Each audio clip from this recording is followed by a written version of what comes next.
صدر، نائب صدور اور دیگر ذمہ داران کا انتخاب ہوگا۔ میرے بزرگوں اور دوستوں، جمعیت علماء وہ جماعت ہے جس کے کاندھوں کے اوپر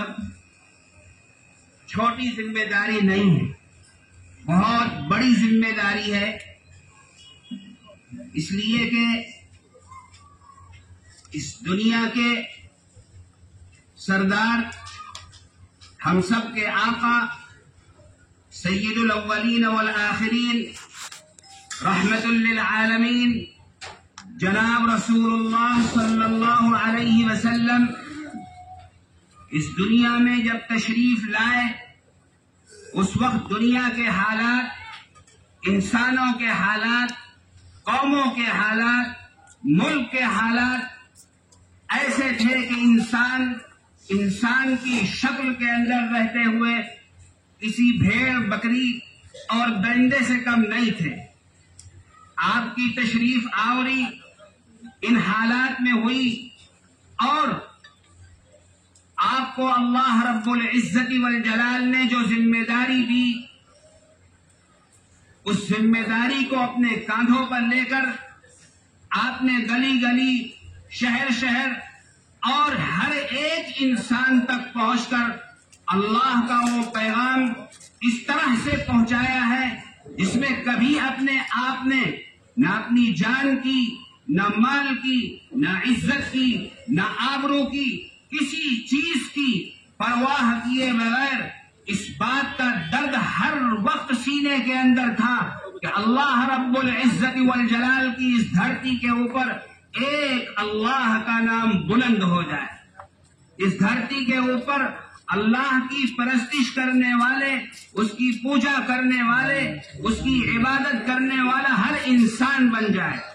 میرے دوستوں اور بزرگوں، اس مقصد کے لیے آپ اپنی زندگی کا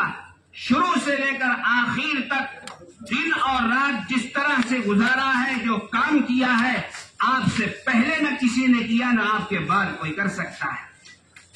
آپ جب تک اس دنیا میں رہے، لیکن جب آپ دنیا سے تشریف لے جانے لگے تو اپنے ساتھیوں کو، صحابہ کو جمع کیا، اور جمع کرنے کے بعد آپ نے تقریر فرمائی اور فرمایا کہ دنیا رہنے کی جگہ نہیں ہے، مجھ سے پہلے لوگ چلے گئے اور مجھ کو بھی اس دنیا سے جانا ہے، لیکن میں آپ کے اوپر اے صحابہ ایک ذمہ داری دے کر جاتا ہوں۔ اللہ نے جو مجھے امانت دی تھی، جو علم دیا تھا، جو کام دیا تھا، جس مقصد کے لیے مجھے بھیجا تھا، اے میرے صحابہ اور علماء، میں آپ کے کاندھوں کے اوپر یہ ذمہ داری دے کر جا رہا ہوں۔ دیکھو کل قیامت کے دن جب تمہاری میری ملاقات ہوگی تو میرا سر نیچے نہ کر دینا۔ میرے دوستوں اور بزرگوں، آپ دنیا سے تشریف لے گئے، آپ کے صحابہ نے، علماء نے آپ کی اس ذمہ داری کو اپنے کاندھوں پر لیا اور لے کر کے مدینہ منورہ، مکہ معظمہ، اپنے بیوی، اپنے بچوں، اپنے رشتہ دار، اپنی دولت کو چھوڑ کر گھر سے باہر نکل گئے اور ہندوستان میں بھی پہنچے، امریکہ میں پہنچے، مصر میں پہنچے، یونان میں پہنچے، لبنان میں پہنچے، ساری دنیا کے اندر اللہ کے نبی علیہ الصلوۃ والسلام کی اس امانت کو لے کر، اس کردار کو لے کر، اس اخلاق کو لے کر، اس محبت کو لے کر جدھر چل گئے، ہزاروں نہیں لاکھوں افراد نے اللہ کے نام کو بلند کرنے والے پیدا۔ میرے دوستو، علماء کی جماعت یہ وہی جماعت ہے جو آج 1500 سال پہلے جو ذمہ داری آپ نے دی تھی، وہی ذمہ داری آج بھی ہمارے اور آپ کے کاندھوں کے اوپر ہے۔ ہمیں اس ذمہ داری کو سمجھنا ہے، اپنے اوپر لینا ہے۔ یہ علماء کی جماعت ہے، اہل اللہ کی جماعت ہے۔ اس جماعت نے، جمعیت علماء ہند نے آزادی سے پہلے 10-20 سال نہیں، 50 سال نہیں، 100 سال نہیں، اس سے پہلے تک علماء نے اس ملک کی اور ملک میں سب جو خدمت کی ہے، میں کہتا ہوں اور پورے اعتماد اور یقین کے ساتھ کہہ سکتا ہوں، نہ اس ملک کے اندر نہ کوئی جماعت ہے، نہ کوئی تنظیم ہے، نہ وہ افراد ہے جس کے سینے کے اندر یہ دل ہے جس طرح سے خدمت جمعیت العلماء نے کی۔ اس لیے میں آج اس اجلاس کے اندر آپ حضرات کو یہ کہنا چاہتا ہوں کہ ہمیں اس مجلس سے اس عزم کے ساتھ اٹھنا ہے، اس درد کے ساتھ اٹھنا ہے کہ ہمیں اپنے بزرگوں کی اس تاریخ کو زندہ کرنا ہے اور اس ملک کی سچی خدمت کرنی ہے، انسانیت کی خدمت کرنی ہے، ملت کی خدمت کرنی ہے، ملت اسلامیہ کی خدمت کرنی ہے جس طرح ہمارے بزرگوں نے کی۔ اس لیے آج ایک بڑی ذمہ داری ہریانہ، پنجاب، ہماچل پردیش اور چنڈی گڑھ، ان 4 صوبوں کے صدر کا انتخاب ہوگا۔ 4 صوبوں کے صدر کے جس کو آپ بنائیں گے، ان کے کاندھوں کے اوپر علماء اور عوام کی ذمہ داری ہوگی، وہ اپنے کاندھوں پر لے کر اس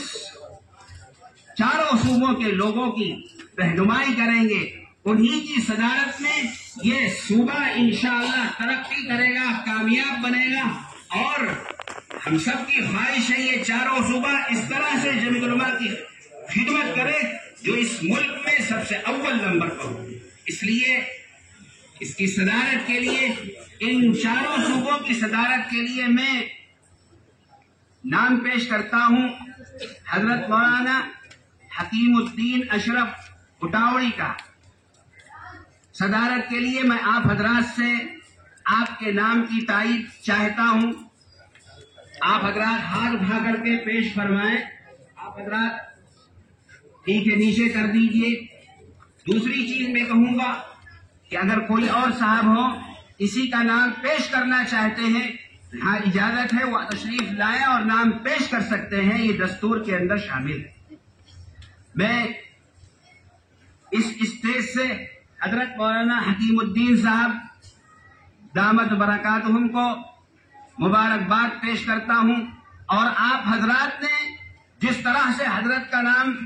آتے ہی جس طرح سے ہاتھوں کو بلند کیا ہے، میں حضرت مولانا سے یہی امید رکھتا ہوں کہ اپنے دل کے اندر یہ بات رکھیں گے، اور اسی جذبے کے ساتھ، اس جذبے کے ساتھ ہم نے ہاتھ اٹھایا ہے اور آپ کی تائید کی ہے۔ 4 صوبوں کو بند مٹھی کی طرح سمجھ کر کے لے کر کے آگے بڑھیں گے، اور جس کے نتیجے میں ہم 4 صوبے اس طرح سے کام کریں گے جو ملک کے لیے، ملت کے لیے، ہم سب کے لیے ایک مثال بنے گا انشاءاللہ تعالی۔